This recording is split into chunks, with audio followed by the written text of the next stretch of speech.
Morning everyone, just arrived in the studio today, just got my morning coffee from the lovely ladies at the garage. Please ignore the background, it's kind of messy because I've been filming for some content for my website. Anywho, so today's one is going to be a pretty cool one. There's going to be some of my top tips for the back of a fitness photo shoot, basically just like the processing. Hopefully it doesn't cause any controversy either. There might be some upset people out there as well who think, you shouldn't really use Photoshop in that sort of way, or oh, everyone's going to die if you tell them that, or from generations to come, children are going to hate you, and let's hope that doesn't happen. No, so yeah, let's get to it. Post-processing for a fitness photo shoot, and yeah, your clients will love you for it anyway, or something you've done yourself. So yeah, let's get to it. Okay guys, so this is a photo I've done recently of a rather shredded and ripped guy. So yeah, it's basically my job as a fitness photographer to make him look as best as he can, and he's also worked really hard for this, so you want to be able to see him in the best light possible. So there's basically some pros and cons that come up when you're doing fitness shoots, and I'll explain those shortly. So I'm just going to little side note on how it was actually shot. So it was actually a beauty dish which was really up high and angling down low towards the subject. Always need that really high sort of angle because you need to create those shadows. I know the guys like to say they're ripped enough anyway and they worked out enough anyway, but they'll love you for it, and let's be honest, that's what they pay for, or that's what they want. They want to look their best, so they can take as many photos as they can of themselves these days, but you want to make them as best as they can look. So high light, high angle, looking down, create shadows. But there are drawbacks to this as well. If you see around these sort of areas, these really deep shadows, if you look around the eyes, they just look really dark. But so I shot this with one key light. There are other things you can do as well, but if people don't have that many lights, I just use this as well, just because it's all evenly lit, and yeah, it still looks good. But we want to get rid of this. Scroll in. These dark circles here, and people have them anyway, it's just they're amplified when you're doing fitness shoots because of that high sort of lighting. So these are a couple of things that you can do. Use the chrome stamp tool is one, so I put the opacity down to 35% on a medium brush. Zoom in. You want to select somewhere on here that's not as dark. Yeah, go over those sort of dark areas. And do there. Obviously you can always change your point of where you use. Okay, so that makes a difference already. So that's one thing you can do, but there's still, you can see the lines around here slightly. So I switched to dodge and burn tool, set the exposure up here down to 11% on mid-tones on a medium brush again.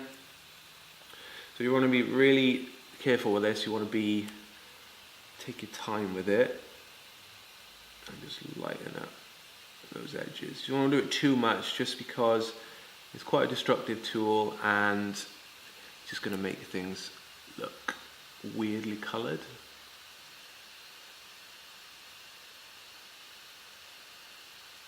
So as you can see there, looks better already with that looking lighter. So that is one point which I like to point out. Okay, so it brings me on to tip number 2, and that is to do with tanning. If you want your client to look the absolute best, always make sure they get a tan. So a lot of the time people are going to know about this. They're usually into fitness, or they've been on a bodybuilding stage and they know all about the tanning process. But there have been quite a few times, and if you're dabbling in it and you want to tell someone about it, at least you know what to do. This is going to create really dark skin. Obviously this is going to get really dark tones like in between the shadows, etc., in between the abs and muscle definition. So when you're directing your clients to get a tan, I would probably recommend that you say to get a spray tan. This also depends on the person, so before that, have a look at your client and see what kind of skin type they are. I'm extremely pale, I'm literally like a pint of milk in a human form, so I need a severe amount of tan to be able to look really dark. So have a look at your person. Obviously if they have black skin or tan skin naturally, then you don't have to worry too much about a tan. All you'd have to do then is just get some moisture and oil or something like that over the surface to get all the muscle definition to pop. You probably want to mention to the client pre-shoot, when they're speaking to the actual whichever tanner which they want to go to, so they're probably not used to going that particularly dark, so they have to be really careful in introducing any sort of moisture to the skin. So the tanners should probably do this as well, but not all do. Tell them that if you put lotion on your skin and you get a spray tan on, you've got that oil sort of surface over your skin already, so tanning product is going to react with that and it's going to turn them a nice colour, mostly green. And when this happens, you make Hulk photos, and you don't really want that. They're not going to like that either.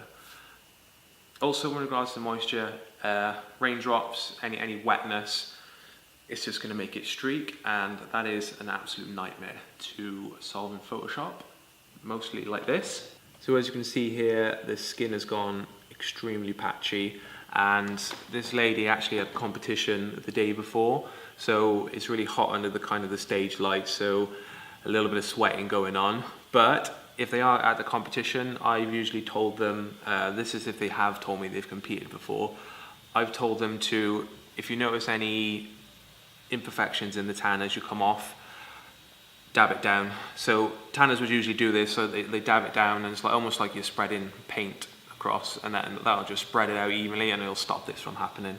Okay, so on to my third and final tip. So this is where an angry mob is going to line up just outside my studio with the pitchforks, ready to come in and stab me, and also slip knots to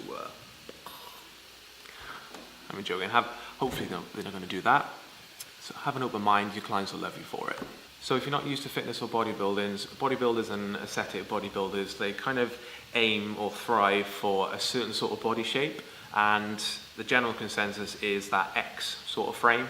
So really tiny waist, not like mine, really tiny waist, out at the shoulders and also out bigger on the thighs. Okay, so it's just there emphasize certain parts of the body which need to be emphasized.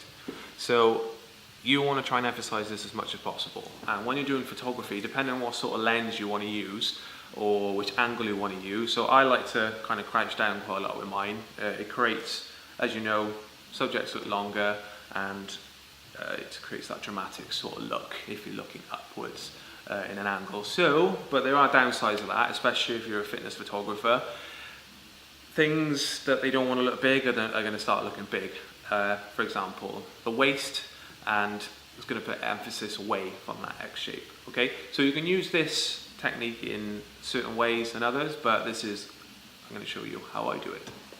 Okay, so here on my screen we have an aesthetic bodybuilder. I shot this at sunset. I had one key light just up to the left of him, and I shot pretty low. So as I said, things are emphasized which shouldn't really be, so which means he had a thicker waist. I know to most people you think he's like quite aesthetically sort of pleasing anyway, but bodybuilders will pick up in this sort of thing and they'll know how they look to how they usually do. So in order to have that sort of keep that dramatic sort of look but keep the proportions right, we want to go up and use this little filter here.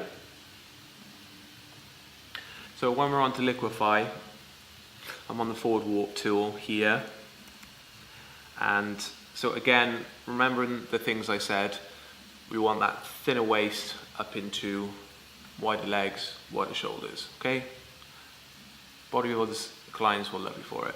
Okay, so just tuck in slightly on the waist here without trying to move and distort other things around it.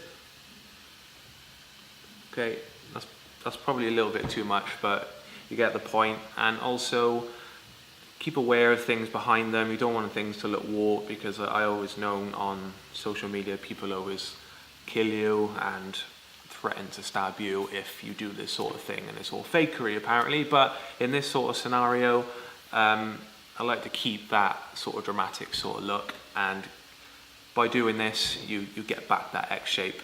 And also you can go with places around the shoulders just to make them a bit bigger. Here, a bit more rounded. Get the top of the arm, the triceps out. And for an aesthetic bodybuilder, they'll love you for that. Okay, so I hope you picked up some useful tips there. If you have any questions, just pop them in the comments below. It's going to be more content related to fitness sort of shoots and videos also coming up really soon. So yeah, keep watching and I'll speak to you soon.